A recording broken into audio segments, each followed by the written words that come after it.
The year is 1831.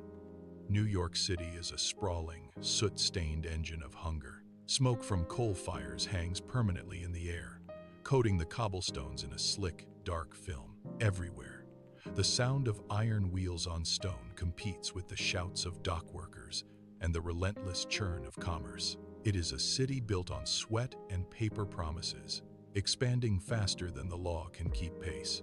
At its heart, the financial district stands as a sharp, cold contradiction to the surrounding chaos. Here, the streets narrow and the light dims, blocked by tall, imposing facades of stone and brick. Inside the buildings, the air loses its smell of smoke and takes on the scent of tallow candles and damp, heavy parchment. It is a place where silence is a currency, and every movement is measured. The city hums with the frantic energy of gold changing hands, but within the walls of the bank, time seems to hold its breath. The machinery of finance grinds on, indifferent to the noise outside, waiting for the one person who possesses the leverage to stop it all. Edward Smith walks through the marble halls with a steady, practiced gait. He knows every crack in the floor, every draft in the hallway, and exactly how many paces it takes to reach the central desk. He is a man of precise habits. Every morning, he approaches the heavy iron doors with a set of keys that carry the weight of the city's fortune. He inserts them into the locks, turns them with a firm hand, and swings the doors open with a rhythmic, predictable motion. His ledgers are always aligned to the millimeter. He does not rush. He does not hesitate. To his peers, he is the embodiment of absolute reliability. They watch him move and see a man who would never let a single cent go astray.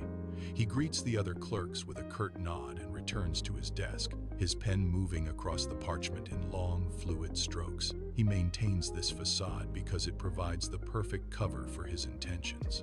He is the one person the directors trust implicitly, the man who ensures the bank functions without error. He works in plain sight, his calm demeanor acting as an impenetrable wall between the bank's assets and his own secret plans.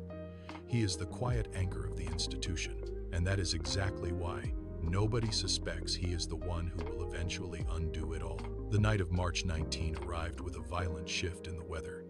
Rain lashed against the glass of the bank windows, turning the city lights into blurred, frantic streaks of orange and gray. The wind howled through the narrow alleyways, but the storm could not penetrate the heavy stone walls of the financial district. Edward Smith emerged from the darkness alone. His boots clicked against the wet cobblestones, a sharp, rhythmic sound that cut through the thunder. He reached the bank entrance and paused. The street was empty. The city surrendered to the deluge. He watched the water pour from the eaves, then moved to the heavy iron entrance. He stood in the downpour for a moment, his posture unyielding against the wind. Before he reached for the lock, the metal felt ice cold under his fingers. He pulled the door, and the hinges groaned, a low, metallic sound that vanished instantly into the rain. He stepped inside. The heavy door swung shut behind him, cutting off the world. The interior was pitch black, defined only by the scent of stagnant air and the distant, muffled drumming of rain on the roof. He stood still in the center of the hall, listening. There was no sound of a watchman, no movement in the shadows. He was completely alone with the vault. Smith crossed the floor with measured, silent steps. He stopped before the massive iron face of the vault. The air here was dense, smelling of cold metal and ancient dust. He reached into his pocket and produced the keys. The steel teeth slid into the keyhole with a faint, precise click that echoed in the hollow chamber. He applied pressure. The tumblers shifted, one after another, until the lock yielded with a heavy, metallic thud that resonated through the floorboards. He took a breath, gripped the iron handle, and pulled. The heavy door swung outward on silent hinges. Inside, the stacks of banknotes lay in neat, organized rows. He did not hesitate. He opened his leather satchel and began the transfer. His movements were fluid and practiced. He counted the bundles with a rhythmic efficiency, dropping them into the bag one by one. His hands remained steady, devoid of any tremor or doubt. He worked with the same focus he applied to his daily ledgers, treating the massive theft as if it were a routine clerical task. The vault grew lighter with every motion. He filled the satchel until the leather strained against the buckle, then pulled the straps tight. He stood in the center of the vault for a final second, surveyed the empty shelves, and turned toward the exit. The sun rose over the city, casting a pale, unforgiving light through the bank windows. It illuminated the dust motes dancing in the air of the main hall. The first clerk arrived, his footsteps echoing against the marble, but the usual rhythm of the morning was broken. He reached the vault, stopped, and stared. The heavy door was wide open, reflecting the morning light like a dull mirror. He did not touch it. He backed away, shouting for the head directors. Within minutes, the floor was filled with the frantic pace of men in states of visible distress. They gathered around the vault, their faces pale, eyes scanning the interior. It was hollow. The rows of banknotes were gone, replaced by the cold, polished surface of empty metal. The lead director stepped inside, his hands trembling as he touched the hinges. There were no marks, no scratches on the locking mechanism, no splintered wood from the frame, no signs of a struggle or a forced breach. The silence within the vault felt heavy, almost pressurized, as the men stood motionless in the doorway. They looked at each other, searching for an explanation that did not exist. The mystery deepened with every passing second. The security was intact, yet the fortune had vanished into thin air. The news broke by midday. It traveled through the bustling markets, not as a whisper, but as a violent shockwave. Men standing at the docks dropped their cargo to listen. Merchants halted their trades, their eyes darting toward the financial district. The city's pulse quickened, turning from rhythmic commerce to jagged, frantic energy. Panic rippled through the exchange floors. Prices on the board plummeted as rumors of the missing fortune gained weight. People left their shops and homes, funneling into the streets until the thoroughfares were choked with bodies. They converged on the bank, a singular, swelling wave of humanity. They pressed against the iron railings, their voices rising into a singular, discordant roar. They did not want explanations. They wanted their savings. They shook the locked doors and pounded on the stone walls, demanding the return of what they believed was secure. The air grew thick with the sound of thousands of boots against pavement and the shrill cries of the desperate. Inside the building, the directors stood trapped, listening to the glass rattle in its frames. The city had turned on its own foundation. The stability of the bank was dissolving in real time, and the crowd was only growing louder, pushing harder against the heavy doors.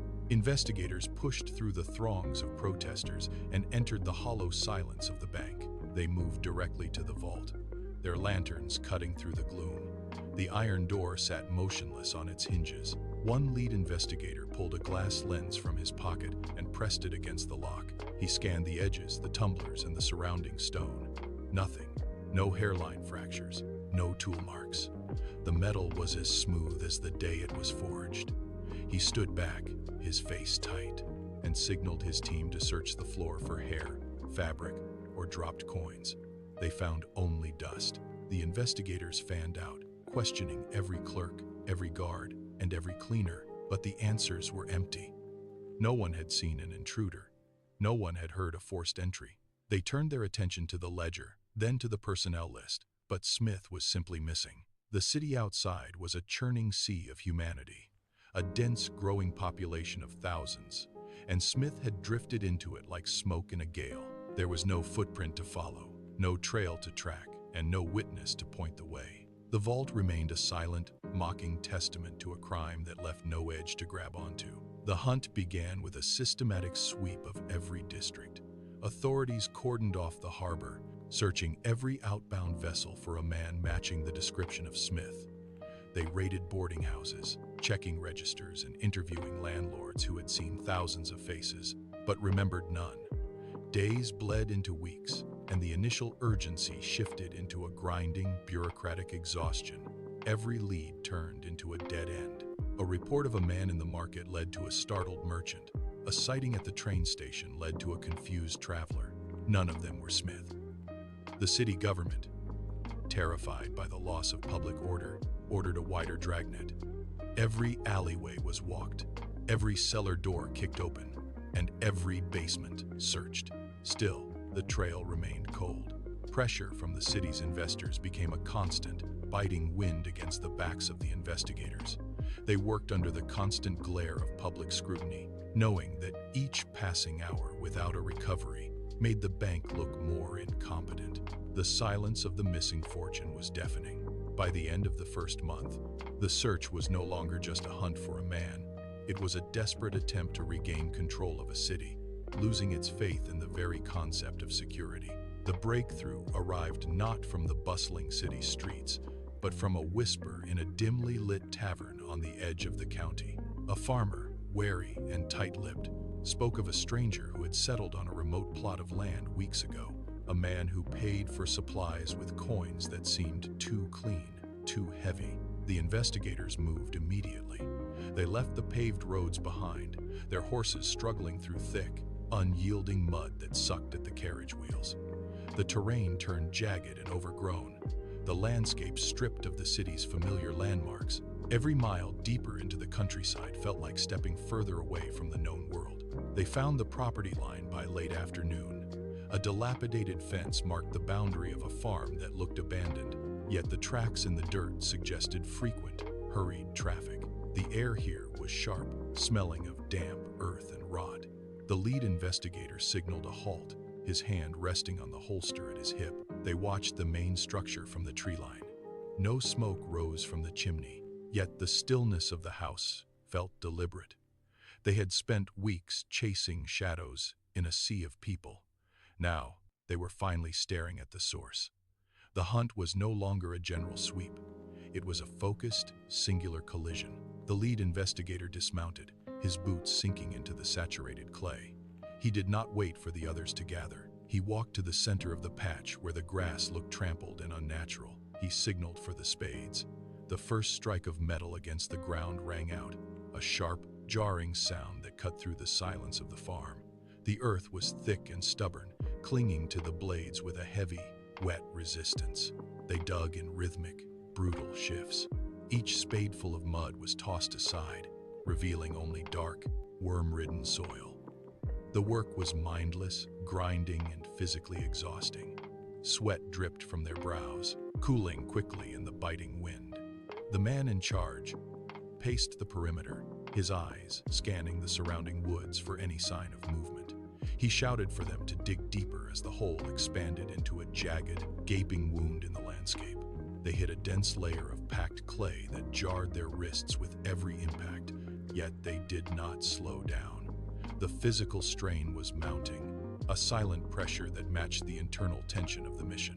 They were tearing the land apart, searching for the truth buried beneath the surface, waiting for the moment their shovels would strike something other than rock or root. The rhythm of the work broke. A dull, hollow thud sounded, distinct from the wet slap of mud against the spade. The lead investigator dropped to his knees, clawing at the dirt with his bare hands. He cleared away the loose debris until he touched something smooth and unnatural. It was not stone. It was not root. He pulled, and the earth gave way to reveal a bundle wrapped in heavy, oil-slicked canvas. The stench of stale grease filled the air. With trembling fingers, he untied the cord. The knot gave way with a wet snap. Inside, the banknotes were pristine, stacked in precise rows that defied the filth of the grave they had been buried in. The men stood in a circle, their breath hitching in the cold air. This was the proof they had hunted for weeks. It was not just money. It was the physical manifestation of a man's calculated betrayal. One bundle became two, then three, as they frantically pulled more from the hidden cavity. The evidence was undeniable. The silence of the farm was replaced by the rustle of paper and the heavy, ragged breathing of the men as they held the stolen fortune in their mud-stained palms. The discovery at the farm was only the beginning. It cracked open a trail that led the investigators deep into the surrounding county. They moved with newfound urgency, following rumors that had previously seemed like ghost stories. Every lead turned into a new excavation. They pried up rotted floorboards in abandoned timber sheds and pulled heavy, sealed jars from the damp hollows of ancient oaks. Each location revealed the same pattern: meticulous, cold-blooded organization. They found more oilcloth-wrapped stacks tucked into rock crevices and buried beneath garden stones, miles apart from one another. The sheer scale of of the operation became clear as the piles of recovered cash grew on the back of their wagon. It was not the desperate hiding of a panicked man, but the calculated dispersal of a thief who had planned every movement. The investigators worked until their hands were raw, carting away ledger books and bags of currency from sites that spanned the entire region. The evidence began to stack up like a fortress, making it impossible to deny the scope of the betrayal. By the time they finished, the wagon groaned under the weight of the recovered fortune, a physical testament to a systematic, multi-site plunder that had bled the bank dry. The final trail led to a small, isolated cabin on the edge of the county. The investigators surrounded the structure under the cover of a freezing drizzle, their boots silent on the sodden grass. They moved in, weapons drawn, and kicked the door inward. Smith was there, standing by a small table, holding a final heavy leather bag. He did not run. He did not shout. He simply stood, his gaze fixed on the men who had dismantled his secret network. The lead investigator stepped forward and slammed a heavy, mud-caked bundle of recovered cash onto the table between them. The sound was like a gavel strike. Smith flinched, his shoulders slumped, the rigid, practiced posture of a reliable clerk finally failing him. He gripped the edge of the table until his knuckles turned white, his breath coming in shallow, ragged gasps. The investigators swarmed him, pinning his arms behind his back. As they pulled him toward the door, he looked back at the table, his face devoid of its usual calm. The gold and the recovered notes lay scattered, a mountain of proof that pinned him to his crime. His quiet facade was gone, replaced by the hollow stare of a man who had finally run out of secrets. The courtroom air was thick, heavy with the collective heat of 1,000 bodies pressed together. Every bench was occupied. Every aisle was choked with onlookers waiting for the end. The judge took his seat, the wood of the bench creaking in the sudden, sharp silence that descended over the room. Smith sat in the wooden dock, his head bowed, his hands resting flat against his knees. He did not look at the jury. He did not look at the crowd. He was a statue of forced indifference. The foreman stood, his paper trembling slightly in the stagnant air. When the word came, it did not hit the room as a shout, but as a collective intake of breath. Guilty. The sound rippled through the gallery, a sudden, chaotic roar of voices and shifting feet. Smith did not move. He did not blink. As the judge began the formal pronouncement of the sentence, the noise of the crowd seemed to fade into a distant, muffled hum. The conviction was final.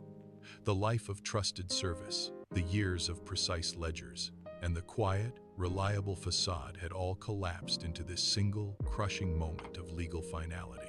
He remained perfectly still, a man who had finally reached the end of his own, long, calculated deception. The echoes of the courtroom had barely faded before the city began to change. The era of the open, unguarded vault died the moment the verdict was read. All across New York, the atmosphere in financial houses shifted from relaxed confidence to cold, mechanical scrutiny. Within weeks, the quiet, wood-paneled corridors were filled with the sound of hammers and the grinding of metal. Bank directors authorized the installation of heavy, intricate iron locks that required multiple keys held by different men. The old system of relying on the integrity of a single clerk was dismantled piece by piece. New protocols were written into ledgers, demanding dual verification for every transaction and rigid oversight for every ledger entry.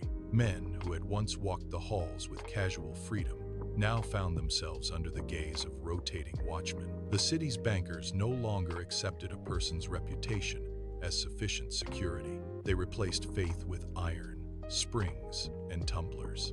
The transition was swift and unforgiving.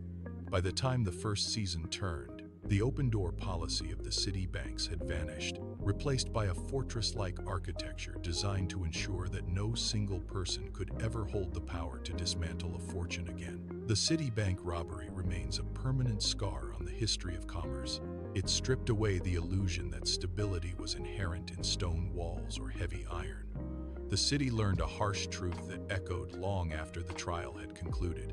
Security cannot be manufactured through bolts or complex mechanisms alone. No vault is more impenetrable than the character of the individual granted the key. Trust was no longer a currency to be spent freely. It became a risk that required constant, vigilant monitoring. The age of unmonitored access ended, replaced by a permanent state of suspicion. The lesson stood clear. When the person holding the key chooses to turn it, no amount of steel can prevent the fall.